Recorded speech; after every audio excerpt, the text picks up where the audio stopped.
전도서 11장 1절 말씀 봅니다.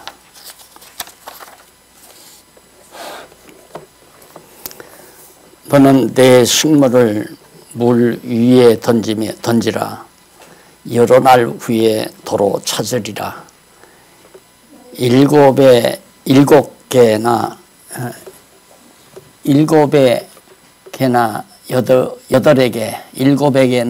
여덟에게 나누어 줄지어다. 무슨 재앙이 땅에 임할는지 네가 알지 못함이니라. 2절까지 봉독해 드렸습니다. 오늘은 마지막 이제 전도서 마지막 부분에서 심판하시는 하나님에 대한 내용이 11장에서 12장까지 소개가 됩니다. 하나님의 심판은 영원한 심판이죠. 하나님께서 한번 빛과 어둠을 심판하고 옳고 그름을 심판하는 것은 영원한 섭리입니다. 하나님의 영원한 섭리. 왜 영원한 섭리냐?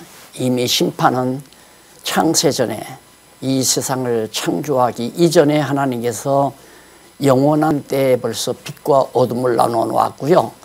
선과 악을 나누어 놓았고 선택자와 불택자를 다 나누어 심판하셨습니다. 그 심판하신 것을 마지막 이 계시세계에서 또 드러내기 때문에 그 하나님의 심판은 영원한 심판이다. 이 내용의 중요성은 인간들이 이 땅에 시한부, 언젠가 우리는 나서 죽잖아요. 또 무슨 일이 시작하면 끝나게 되고요. 그러니까 이 세상에서 우리가 하는 일은 다 시작했다가 끝나는 날이 있다고 그랬죠. 쓰면 앉을 때가 있고 나면 죽을 때가 있고 시작하면 끝날 때가 있고 목적을 이룰 때가 다 있다고 전도서에서 솔로몬이 밝혀주었죠. 그러니까 이미 목적을 이루거나 끝이 나면 다 헛되고 헛된 거라 이거예요. 아무리 잘 먹고 잘 살아서도 무덤 앞에 가서 무덤에 묻히게 되면 다 지난 날이 헛것으로 돌아가고 말잖아요. 그래서 헛되고 헛되다고 7장까지 해서 잠언서 1장 7절에서 바로 인간의 행사가 다 허무하다, 무익하다, 이익이 없다 라고 말을 했고요.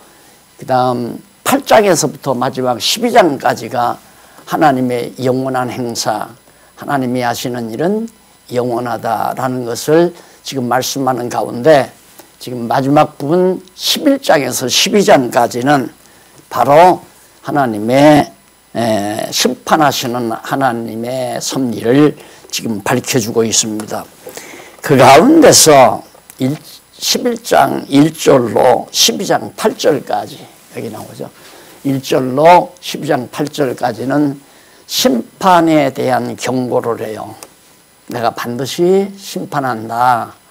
그 경고 내용이 나오고 그 다음에 이제 마지막 12장에서부터 12장 14절까지 마지막 절까지는 심판에 대한 확증, 경고를 하고 확실히 증거를 해줘요. 확증을 보여줘요. 그것이 바로 오늘 공부할 내용의 중심 줄거리입니다.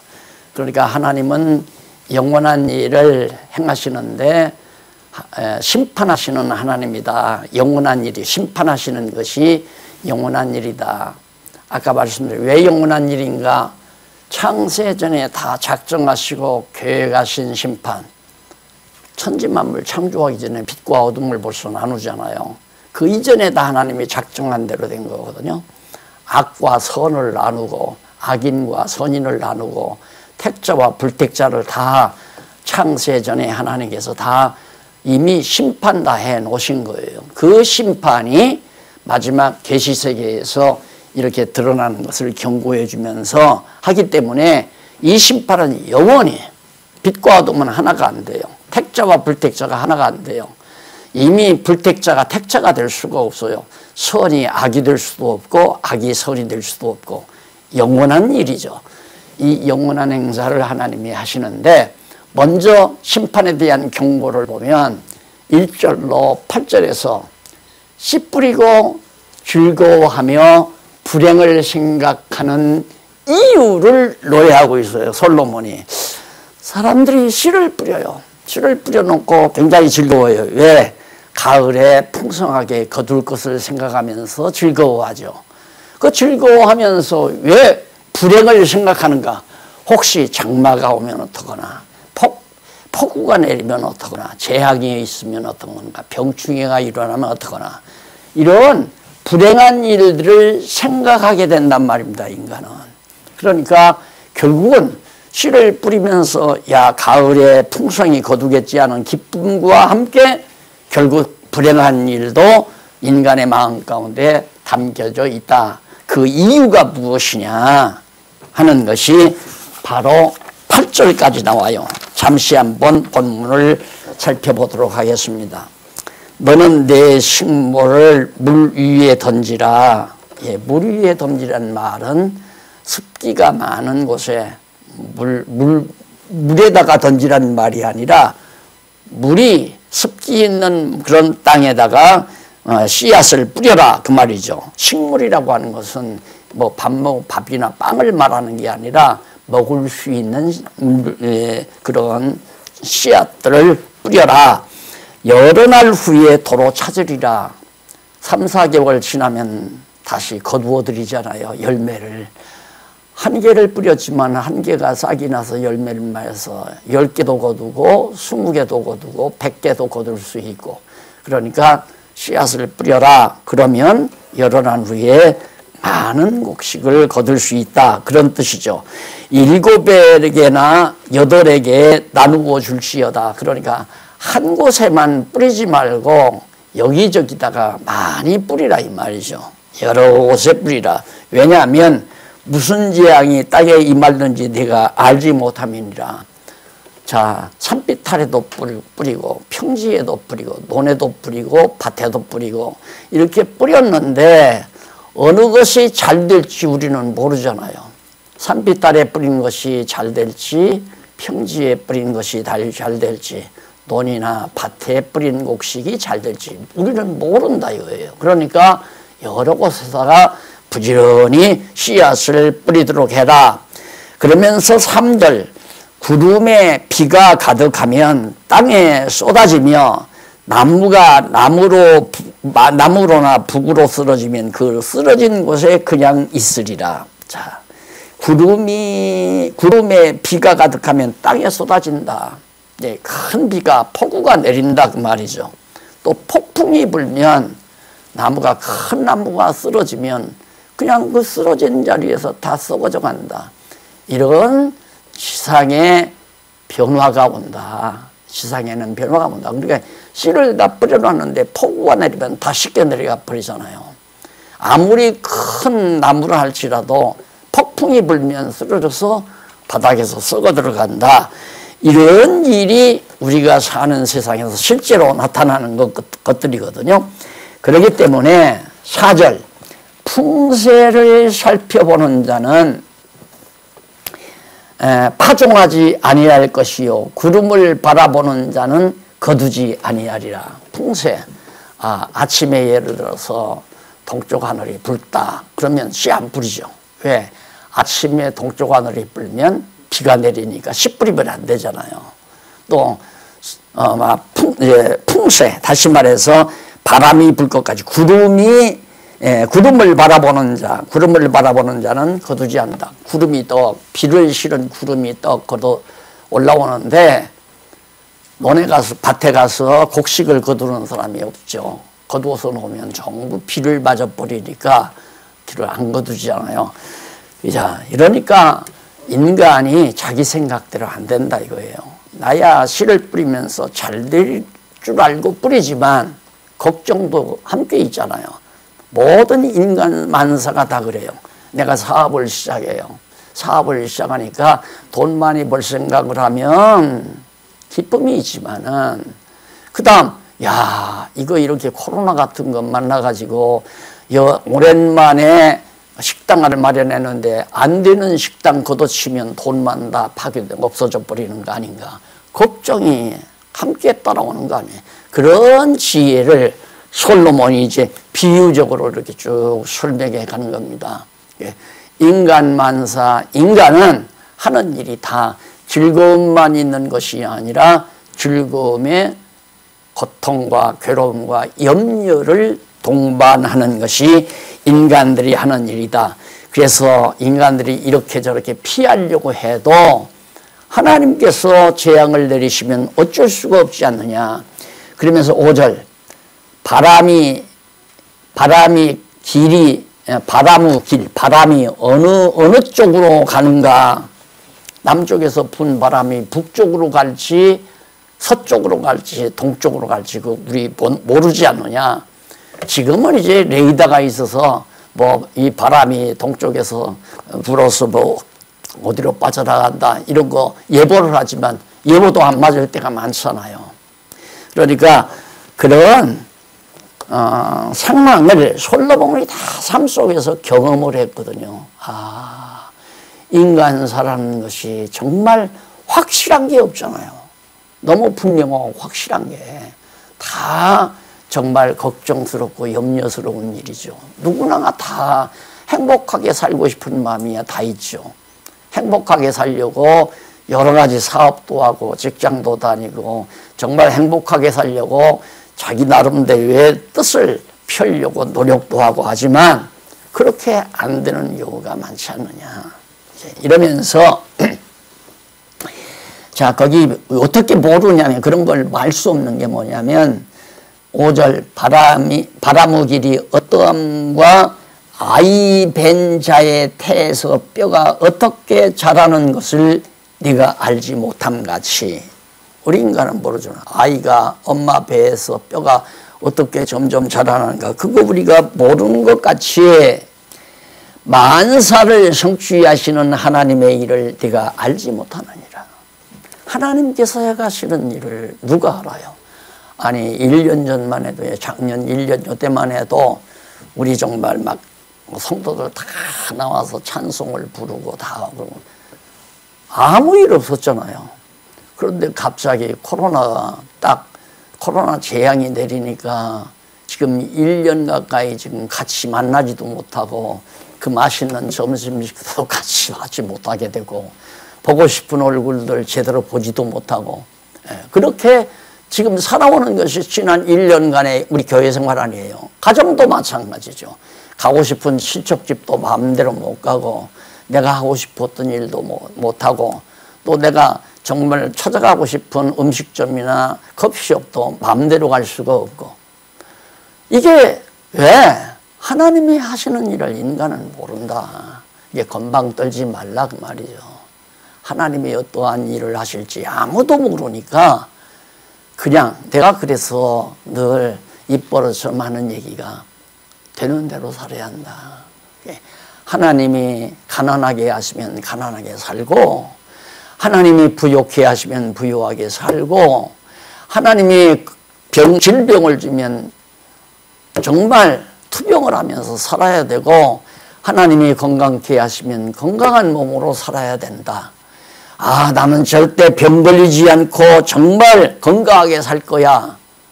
그건 아니다 이거죠. 어느 사람이 어느 도시에 가서 장사를 해서 큰 돈을 벌어가지고 창고를 잃고 가득히 먹을 양식을 써놓고 내 영혼아 편히 쉬자.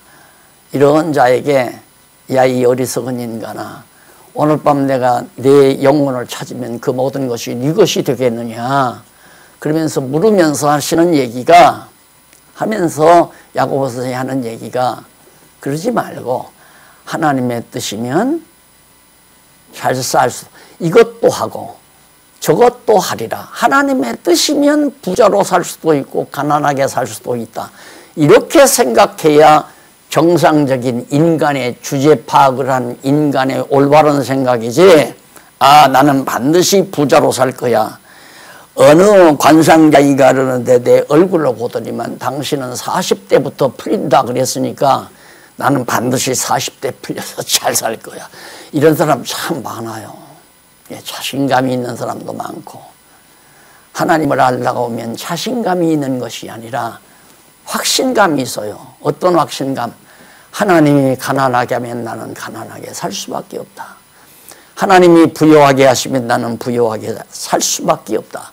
왜? 하나님이 하게 하시는 대로 나는 살 수밖에 없는 것이 인간의 연약한 존재라고 하는 것을 확실하게 믿게 되진다 그 말이죠. 그것이 지혜자예요. 어리석은 자는 아니야. 나는 절대 불행하게 살 수가 없어. 나는 꼭 행복하게 살 거야. 이건 미련한 자들의 생각이고요. 그래서 알지 못하기 때문에 거기 6절, 너는 아침에 씨를 뿌리고 저녁에도 손을 거두지 말라. 이것이 잘 될는지 저것이 잘 될는지 혹 둘이 다 잘 될는지 알지 못함이니라. 빛은 실로 아름다운 것이라 눈으로 해를 보는 것이 즐거운 일이로다. 사람이 여러 해를 살면 항상 즐거워할지로다. 그러나 캄캄한 날이 많으리니 그날을 생각할지로다. 장래일은 다 헛되니라. 살아온 것은 내가 살아오면서 지금 살았으니까 그렇지만 앞으로 되어질 일도 다 헛것이다 이 말이에요. 아무리 오래오래 살면서 정말 즐거워하겠지만은 즐거움 따라서 계속해서 캄캄한 날, 근심걱정의 날, 괴로운 날, 좌절의 날이 함께 겸해서 있다. 그래서 하나님께서는 곤고한 날과 형통한 날을 겸해서 주신다고 그랬죠. 그러니까 하나님을 아는 사람은 지금 아무 병도 없고 근심 걱정도 없고 돈도 잘 벌리고 잘 살아요.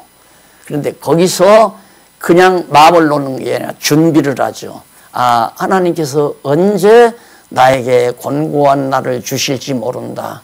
그걸 예감하고 곤고한 날이 오면 맞아. 하나님은 형통한 날만 주시는 것이 아니라 곤고한 날을 주신다고 해서 결국 곤고한 날을 주셨구나.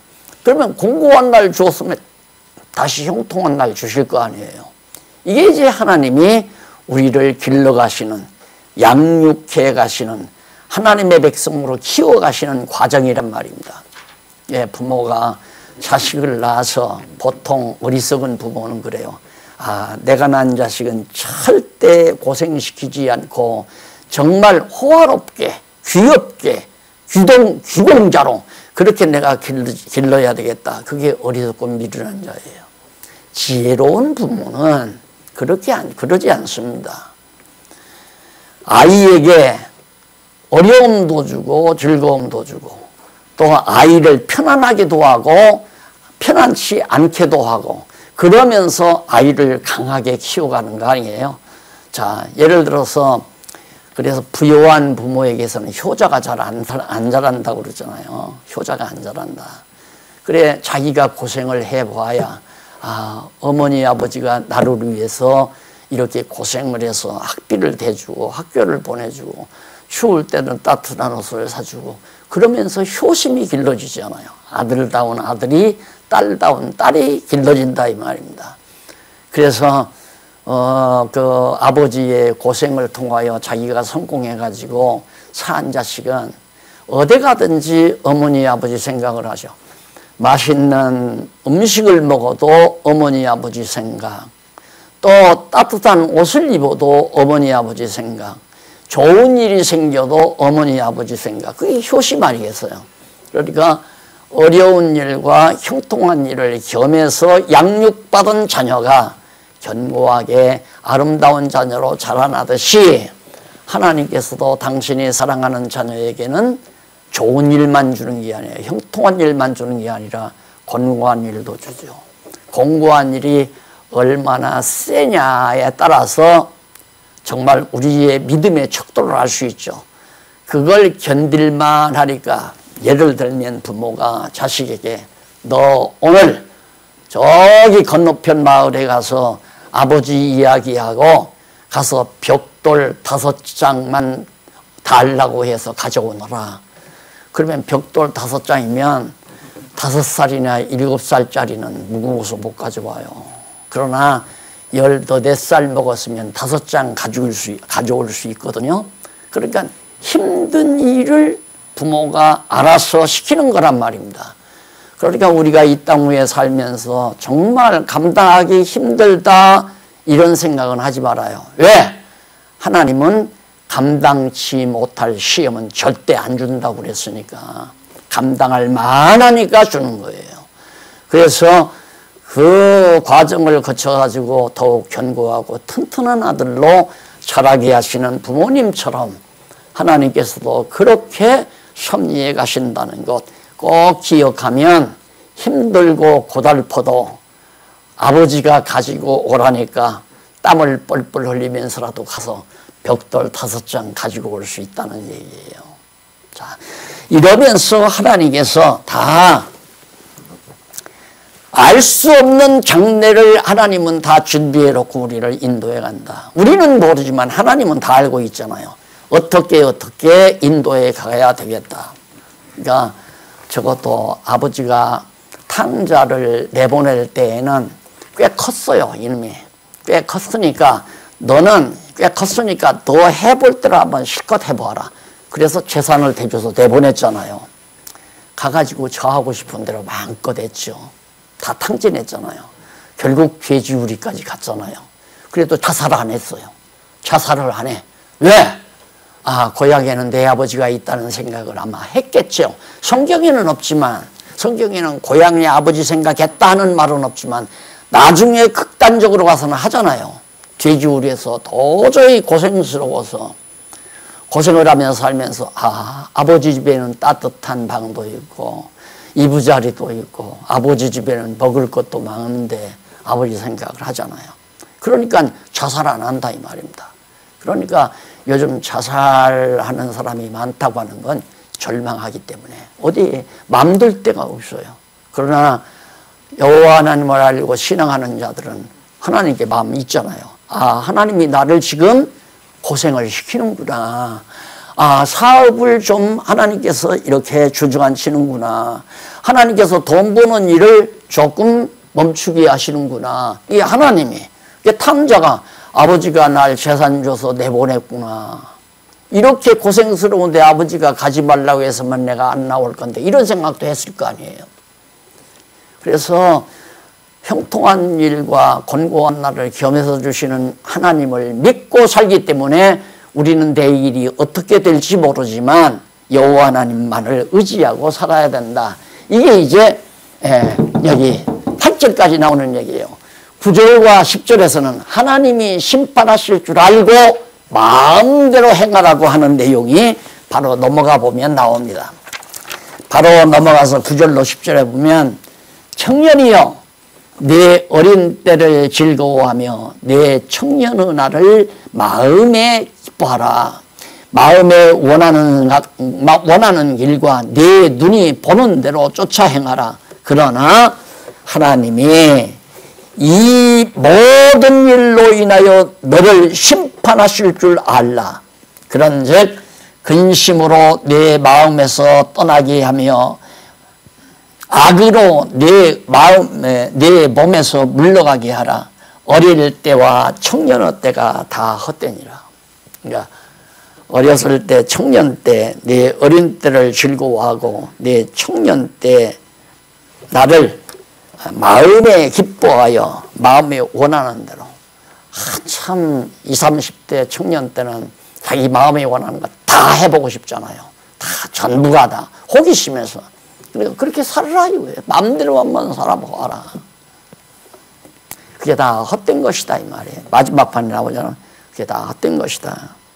그리고 그렇게 내 마음대로 행하지만은 알고 있어야 할 것은 뭐냐면 그에 대한 심판. 여기서 심판이라고 하는 것은 영원한 심판을 말하는 게 아니죠. 과정 속에서의 심판. 그러니까 탕자가 아버지를 떠나서 재물을 가지고 탕자가 나가잖아요. 제멋대로 살고 싶어서. 그래서 결국에는 심판받는 거죠.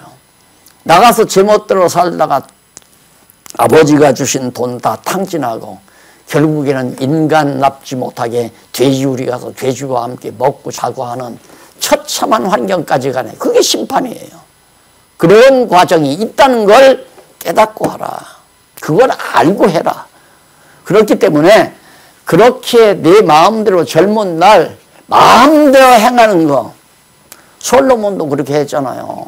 하나님께 돈 달라고도 안 했는데 하나님께서 솔로몬에게 왕창 돈을 몽땅 주니까 그것 가지고 어떻게 하면 나를 즐겁게 할까? 그게 솔로몬의 일평생의 연구 주제가 쾌락이란 무엇인가예요. 무엇이 쾌락인가? 이 쾌락이라는 걸 알고 싶어가지고 눈으로 보는 대로 마음으로 생각하는 대로 못하는 일 없이 다 해봤다고 그랬잖아요. 이게 전부 다 해보고 지혜를 얻어 깨달아서 적어놓은 것이, 기록해 놓은 것이 이 전도서이기 때문에 참 귀한 말씀이죠. 그러니까 지혜자는 이런 전도서의 말씀을 깨닫고 나서 인간사가 무엇인 걸 정확하게 깨닫게 되죠. 다시 말해서 내가 처음에 그랬잖아요. 전도서는 정말 기독교 인문학의 정수라고. 인문학. 인간이 무엇인가를 깨닫고 자기 주제를 파악하는 데는 이 전도서가 정말 값진 보화 같은 진리라고 하는 것을 몇 차례 제가 언급한 바 있습니다. 그래서 심판하실 줄 알고 그런즉 근심으로 내 마음에서 떠나게 하며 악으로 내 몸에서 물러가게 하라. 그러니까 내 육신의 소욕의 마음대로 행하는 건 전부 다 악이고 그것이 결국은 걱정 근심거리가 된다 이거냐. 근심거리가 되고 악한 것이고 몸에 악한 것이 되고 그러니까 인간의 육체의 욕심대로 육체의 욕망대로 행한다고 하는 것은 자기 파멸을 가져오는 결과를 낳게 되죠. 그러니까 요즘에는 석학들도 그렇고 교수들도 그렇고 즐겁게 살아라. 즐겁게. 마음껏 즐겨라. 마음껏 즐겨라. 그러니까 마음껏 즐기기 위해서는 인간은 노동하지 않고 벌어놓은 돈 가지고 하고 싶은 대로 살기 위해서 돈 벌어서 저축하잖아요. 근데 앞으로는 돈 벌어서 저축하는 게 아니라 그냥 마음껏 즐기는 것, 어떻게든지 즐겁기만 하면 행복하다. 이게 쾌락주의예요. 네, 쾌락주의가.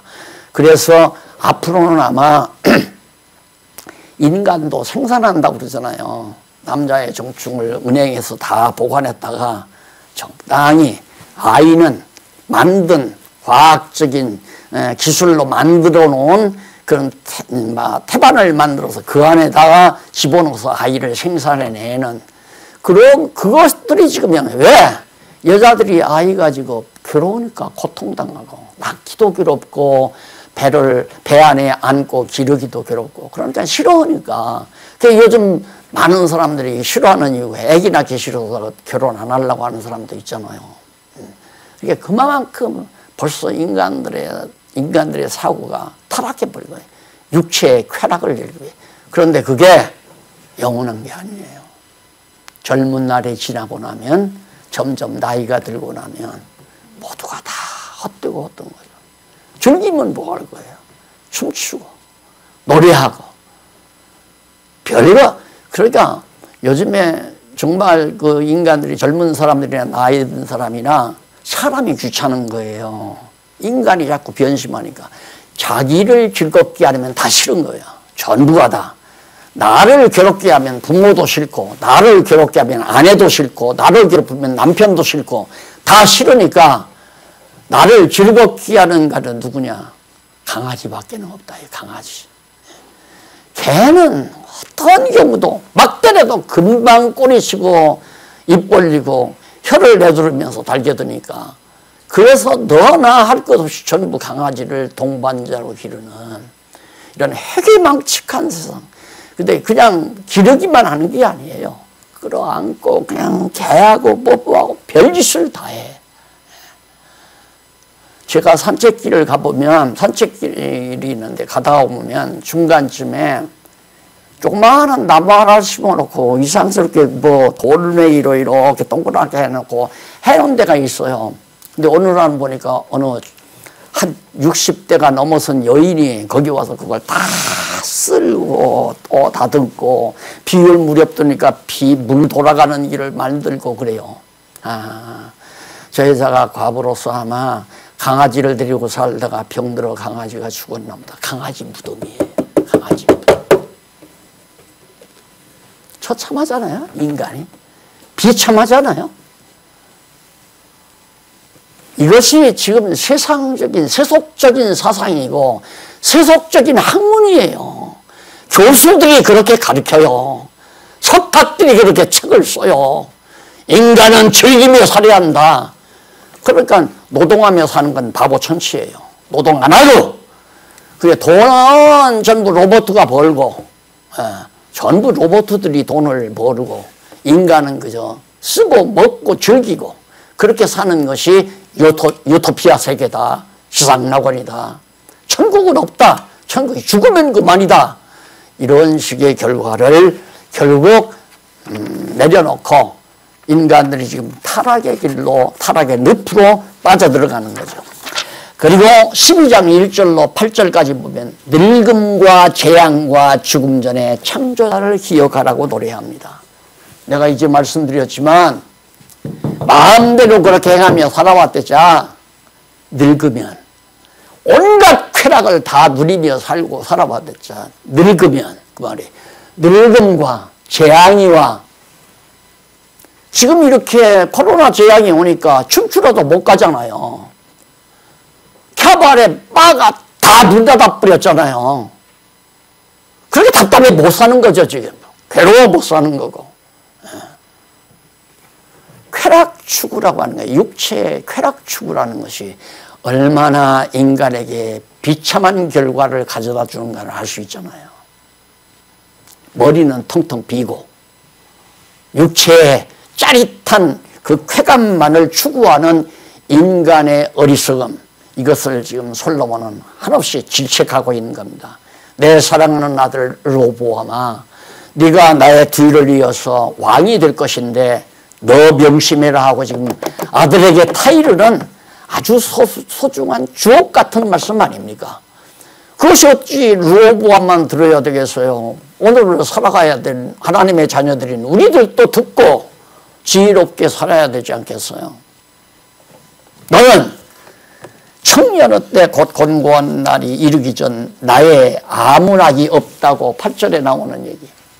아무 낙이 없다고 하래. 누구를? 창조, 여호와 하나님 창조자 아니에요. 창조자를 기억하라. 늙으면 늦다. 재앙이 와서 죽으면 안 되지 않느냐. 죽으면 끝나니까. 그러니까 늦기 전에, 재앙이 와서 죽기 전에 창조자 여호와 하나님을 기억해서 경외해라. 그게 이제 솔로몬 같은 부호뿐만 아니라 권좌를 누린 왕 아니에요. 솔로몬 왕. 그가 경험해서 얻은 것을 통하여 정말 이 세상에서 가장 소중한 것이 무엇인가를 하나님이 주신 지혜로 깨달은 거죠. 젊은 날 내 마음대로 즐기며 쾌락질며 살다가 늙으면 끝난다. 늙은 다음에는. 그 다음 재앙이 와 죽어도 끝나고. 그러니까 그러기 전에 그 말은 젊은 날에 그 말이에요. 젊은 날에 창조자 여호와 하나님을 기억하고 그를 경외해라 하는 것이 바로 이 대목에서 하는 얘기거든요. 그러면서 거기 한번 해와 빛과 달과 별들이 어둡기 전에, 이거 말은 죽기 전에 그 말이에요. 비 뒤에 구름이 다시 일어나기 전에, 다시 비가 또 오기 전에 그리하라. 그러니까 인간에게 거듭거듭 재앙이 내리기 전에, 늙어 정말 다시 젊음으로 돌아올 수 없는 날이 오기 전에 여호와를 기억하라. 그런 날에는 집을 지키는 자들이 떨 것이며 힘 있는 자들이 구부러질 것이며 맷돌질 하는 자들이 적음으로. 그러니까 결국 재앙이 오면 그날에, 재앙이 오는 날에는 집을 지키는 자, 집을 지키는 자들도 다, 여기서 집이라는 건 왕가를 지키는 파수병들이죠. 그들도 다 벌벌 떨고 힘 있는 권세자들도 다 구부러져 버리고, 그 다음 맷돌질하는 자들, 맷돌질하는 자들은 생활에서 이제 별을 이제 그 방아를 짓기 위해서 맷돌질을 하잖아요. 또 가루를 만들어 빵을 쪄먹기 위해서 맷돌질, 그런 사람들이 없어져 버린다. 점점 드물어져 간다. 그러니까 도시가 한산한 거죠. 어제 텔레비에 뉴스 시간에 보니까 명동거리를 비춰주는데 한 사람도 한산해요. 막 저리 갔더만 바글바글. 솔로몬이 너무너무 경험을 잘했잖아요. 필요 없다 이거예요. 권주하든 뭐 인간의 쾌락을 즐기든 하나님의 재앙의 날에는 다 모두가 다 한산해져 버리고 만다. 그러면서 그칠 것이며 창들로 내려다보는 자가 어두워질 것이며, 창들로 이렇게 내다봐도 캄캄하다. 세상이 다 정말 어둠으로 덮여버린다 이거예요. 그리고 길거리 분들이 다칠 것이며 맷돌질 소리가 적어질 것이며, 맷돌질 하는 사람이 없으니까 매를 갈아야 가루를 해서 빵을 쪄먹고 생활하잖아요. 그런 일들이 없어져 버린다. 새의 소리를 인하여 일어날 것이며 음악하는 자들은 다 쇠하여질 것이며, 쾌락을 즐기는 자, 이런 자들이 다 쇠하여질, 그런 자들은 높은 곳을 두려워할 것이며 길에서는 놀랄 것이며 살구나무가 꽃이 필 것이며, 여기 살구나무가 꽃이 핀다고 하는 말은 이쪽 한번 보십시다. 4535페이지 거기 이쪽에 보면 살구나무가 꽃이 핀다는 말에 대한 자세한 말이 거기 소개되죠. 맷돌질하는 소리도 그렇고 그 다음 새의 소리도 그렇고 밑에서부터 다섯째 줄 나와요. 4535페이지 밑에서 다섯째 줄 보면 여기서 살구나무 꽃이 필 것이며 라는 말은 파수꾼이 멸시를 받게 된다는 뜻으로 번역이 돼야 되는 말인데, 그 살구나무 꽃이 필 것이라고 엉뚱하게 그렇게 번역이 됐어요. 번역상에 문제가 있는 겁니다. 그래서 파수꾼이 아무리 힘을 가지고 성을 지켜도 다 필요 없는 거예요. 다 허사가 되어져 버린다. 그리고 뿐만 아니라 그 뒤에 계속해서 메뚜기도 짐이 될 것이요. 메뚜기가 아주 가벼운 메뚜기가 짐이 될 수가 없잖아요. 근데 짐이 되고 원욕이 그치리니 이는 사람이 자기 영원한 집으로 돌아가고 좁은 자들이 거리로 왕래하게 될 것이라. 다 죽어버리기 때문이다. 오늘 여기 아르헨티나에서 오신 형제분 한 분이 계신데 코로나 때문에 수백 명이 죽어간대요. 수백 명이. 미국에서도 엄청 많은 사람이 죽으니까 막 그 공동묘지처럼 무덤들이 막 주비하게 그 평만해. 이런 일 우리들이 과거에 잘 못 봤잖아요. 세상에 유행병이 1년을 가는 유행병을 우리가 언제 겪어봤느냐 이거예요. 그러면 앞으로 이보다 더 센 것은 없다. 최고다. 천만의 말씀이야. 천만의 말씀. 지구의 대변화가 일어난다고 하잖아요, 지금. 우리가 정말 미래를 생각하면, 아유, 정말 근심 걱정이 많죠. 그러나, 아까도 말했지만 우리는 여호와 하나님께서 이럴 수도 있고 저럴 수도 있다라고 생각하고 예감을 하고 하나님의 심판이 있다는 사실을 알고 살아가기 때문에 그것이 얼마나 다행스러운 일인가라는 얘기예요. 그 뒤에도 여러 가지 그 생활에 대한 6절 보십시다. 은줄이 풀리고 금그릇이 깨어지고 항아리가 샘 곁에서 깨어지고, 그러니까 막 큰 금그릇, 금으로 만든 그릇도 깨어지고, 그리고 은이 강하잖아요. 은줄도 다. 그러니까 호화스럽고 사치스럽게 살던 것들이 다 정말 숲으로 돌아가 버리는 것을 말해주고 있는 겁니다. 흙은 여전히 땅으로 돌아가고 실은 그 주신 하나님께로 돌아가기 전에 기억하라. 여호와 기억하라. 창조자를 기억하라. 언제? 죽기 전에. 죽으면 뭔가 내 안에 있는 영은 하나님께로 가요. 그럼 내 육신 이것은 흙으로 지었기 때문에 흙 속으로 들어가요.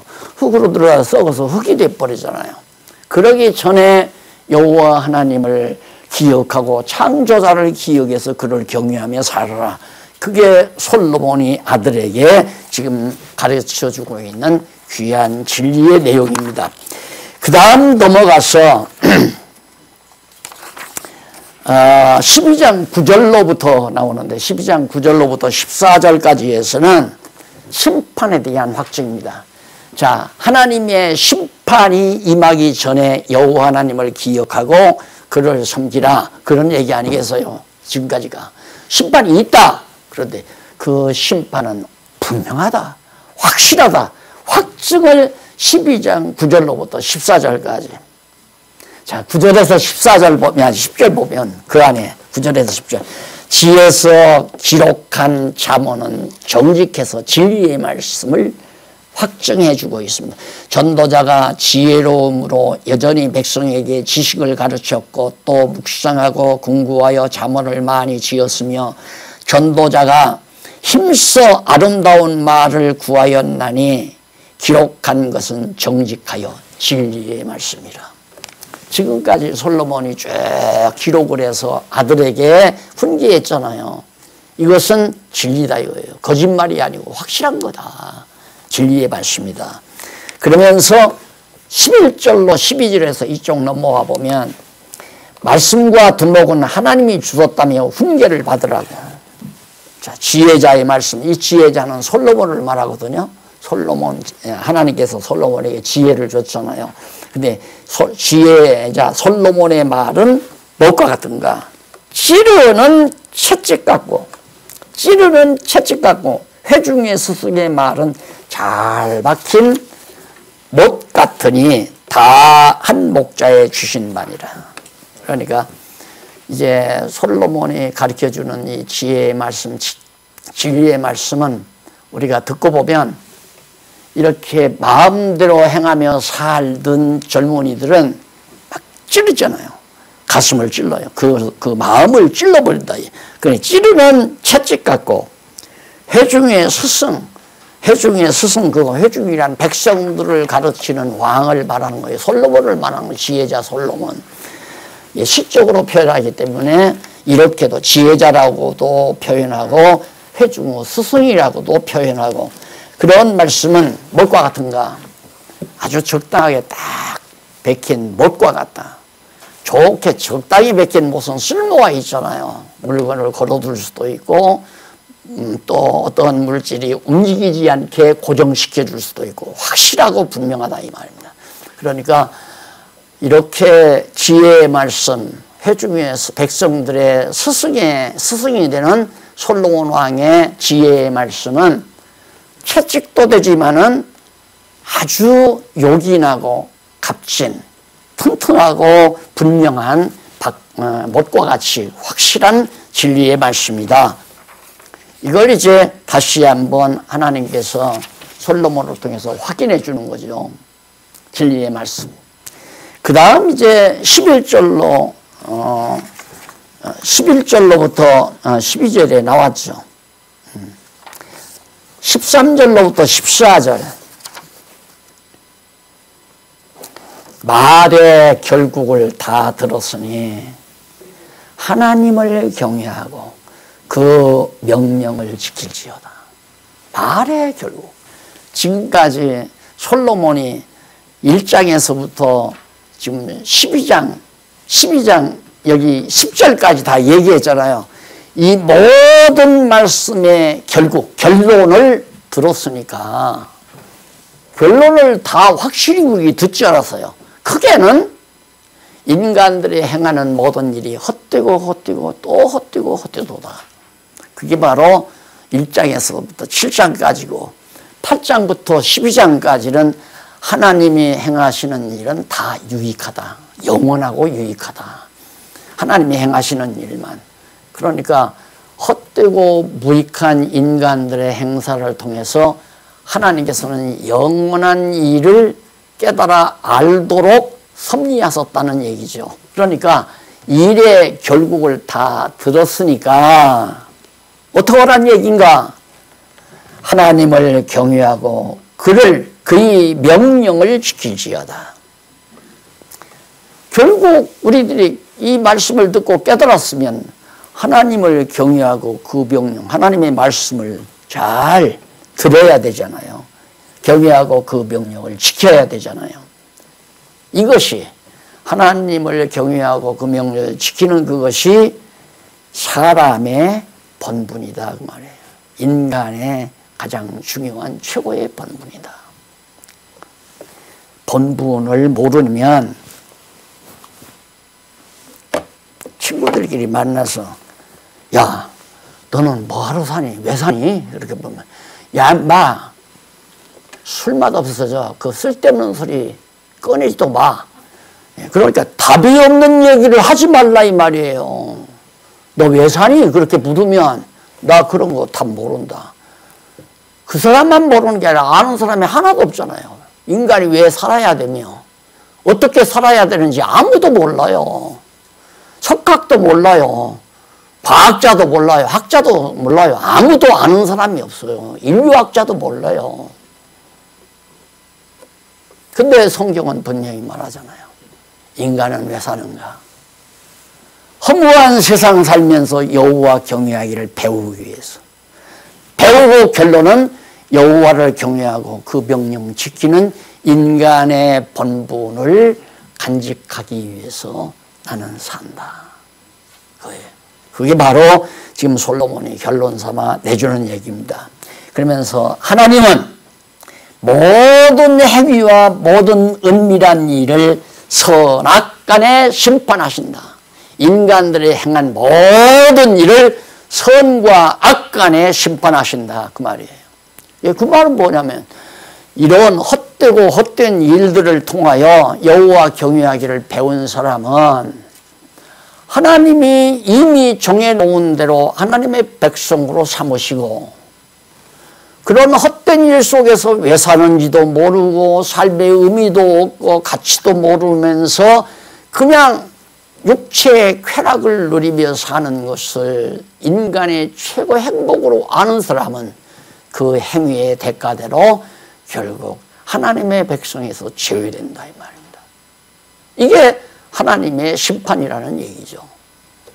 자, 그래서 결국 최종 결론이 여호와를 경외하는 일인데 결국 전도서 전체가 바로 여호와 하나님의 영원성을 찬양하는 내용이라고 그랬죠. 영원성을 찬양하는 내용이라고 했는데 우리 이제 결론적으로 정리를 최종 다 전도서 1장에서부터 12장까지의 전체적인 결론을 우리가 한번 정리해 보십시다. 전도서 전체 내용이 4543페이지 밑에서 세 번째 줄 바꾼 데 나오죠. 마지막 문단입니다. 4543페이지 밑에서 세 번째 줄 전도서 전체 내용은 여호와 하나님께서 솔로몬으로 여호와의 영원성에 대한 찬양을 노래하도록 섭리하신 내용으로서 해 아래서의 인생들의 무익한 사물, 일과 물질이란 얘기죠. 사물과 여호와의 영원한 행사에 대한 영원한 행사에 대해 노래한 사실이 분명하죠. 전도서 전반부는 인간들의 무익한 일과 물질, 사물, 무익한 사물에 대해서 후반부는 여호와의 영원한 행사에 대해서 노래한 것이 분명해져요. 확인됐고요. 넘어가서 44페이지 4544페이지 첫째 문단 솔로몬은 여호와의 영원성을 찬양하려고 인생들의 부익한 사물과 하나님의 영원한 행사에 대하여 노래한 것이다. 이러한 노래는 역시 이스라엘에 대한 여호와 하나님의 역사 섭리는 물론 솔로몬 당대의 역사 섭리의 모든 역사 섭리와 모세를 통한 언약의 말씀에 근거를 두고 있다. 이 잠언서가 전도서가 이스라엘 민족의 역사 섭리는 물론 솔로몬 당대의 역사 섭리하고 모세를 통한 언약의 말씀, 신명기에 드러나오죠. 그 말씀에 근거를 두고 있다. 그러므로 솔로몬과 이스라엘에 대한 모든 역사적 사건과 언약의 말씀에서 여호와 하나님의 영원한 섭리를 배제한다면 그 모든 역사와 사건은 헛되어 무익한 것에 지나지 않는 것이다. 결국 우리가 경험을 안 해봐도 뻔하잖아요. 선배들 살아서 간 거. 이 나라를 구원한다, 나라를 어쩐다 하고서 난리를 쳐도 결국 늙어서 죽게 되면 땅에 묻혀서 썩어 들어가고 누구도 알아주는 사람 없고 후대들이 역적이니 반동분자니 애국자리 하고 서로 말다툼을 하고 그 이름마저도 기억해 주는 사람도 없고 솔로몬이 다 그 얘기 다 한 거예요. 헛되고 헛된 인생이다.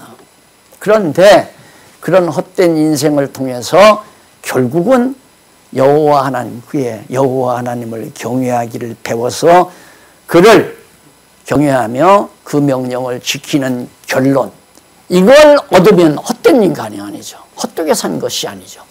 공부를 잘한 겁니다. 입학할 때 우리 교복유고 나오죠. 교복이란 우리 육신덩어리거든요. 이 교복을 우리가 공부하면서 계속 어렸을 때 몸을 이렇게 나이 든 몸으로 좀 늙은 낡아진 교복을 입고 살다가 교복 벗어버리면 졸업하는 거 아니에요. 왜? 학점 땄으니까 졸업하는 거죠. 어떤 학점? 여호와 경외하기를 배우는 거니까. 그래서 우리 인생 일생에 80년, 90년, 100년, 한 세기의 생애가 바로 우리가 여호와 하나님 경외하기를 배우는 학습 기간이고, 우리가 살고 있는 이 세상은 바로 캠퍼스고, 또 하나님의 귀한 말씀은 교과서고, 이 성경은 하나님 경외하기를 배우는 교과서고, 그걸 통해서 여호와 경외하기를 배운 자는 값지고 의미 있고 허탄한 삶이 아니라 가장 값지고 의미 있는 삶을 사는 성공적인 인간으로서의 분명함을 우리가 전도서를 통해서 하나님을 경외하고 명령을 지켜야 하는 그 이유가 가장 값진 일이기 때문에 기도하십시다. 살아계시는 하나님 아버지, 은혜를 감사합니다. 그동안 우리 전도서를, 하나님의 귀한 말씀 전도서를 자세히 살펴봤습니다. 헛되고 헛된 세상, 정말 허무한 세상에서 좌절하고 절망해서 자살하는 영혼도 많고, 좌절하고 절망하며 울고 있는 영혼도 많고, 늘 근심과 걱정 속에 사는 사람도 또 많습니다. 오늘 우리는 여호와 경외하기를 배워 그의 명령을 지키고 경외하는 인간의 제일 드는 본분을 감당하는 슬기로운 종들 되게 하시옵소서. 예수님 이름으로 기도드립니다. 아멘.